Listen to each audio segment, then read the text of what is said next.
Team India మాజీ dashing opener Virender Sehwag RCB తో match లో ఎంఎస్ ధోని బ్యాటింగ్ ఆర్డర్ పై వ్యంగ్యాస్త్రాలు విసిరాడు. అవును బాస్, ఓ షోలో ధోని 9th పొజిషన్ లో బ్యాటింగ్ కి రావడంపై మీ ఒపీనియన్ ఏంటి అని సెహ్వాగ్ అడిగితే, అది వదిలేయండి, ఈ మ్యాచ్ లో చాలా తొందరగానే బ్యాటింగ్ వచ్చేసాడుగా, 16th ఓవర్లోనే ధోని బ్యాట్ పట్టుకొని గ్రౌండ్ అడుగు పెట్టేశాడు. జనరల్ గా అయితే 19th ఓవర్లో వస్తాడు, ఆ లెక్కన ధోని త్వరగానే వచ్చినట్టు కదా అని అన్నాడు.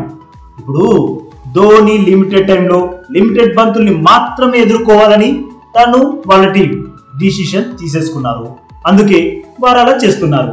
ఇక వికెట్స్ ఎన్ని పడ్డాయి అన్న దానితో సంబంధమే లేకుండా ధోని 18th or 19th ఓవర్లో బ్యాటింగ్ చేయడానికి వచ్చేస్తాడు.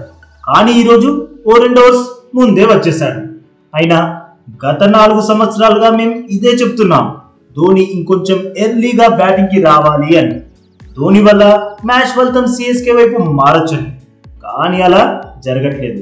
అంతెందుకు, టీమిండియా తరఫున ఆడేటప్పుడు కూడా మేమంతా ధోని నెంబర్ 4 లో బ్యాటింగ్ కి దిగితే బాగుంటుంది, క్రీజ్ లో ఎక్కువ సమయం గడిపి బ్యాట్ ని చూపించే అవకాశం ఎక్కువ ఉంటుంది అని చెప్పాం.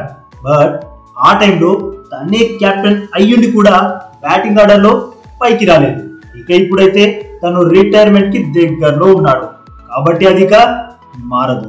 అయినా ఈ మ్యాచ్ లో ధోని ఒకవేళ ముందే బ్యాటింగ్ కి వచ్చినా ఫలితంలో పెద్దగా మార్పేమీ ఉండకపోయేది. ఎందుకంటే ఆర్సీబీ బౌలర్స్ చాలా అద్భుతంగా బౌలింగ్ వేశారు అన్నాడు ముల్తాన్ కా సుల్తాన్, నజఫ్గఢ్ నవాబ్, వీరేంద్ర సెహ్వాగ్. మరి బాస్, సెహ్వాగ్ అన్నట్లు ధోని ముందే వచ్చిన మ్యాచ్ ఫలితం మారకపోయేదా?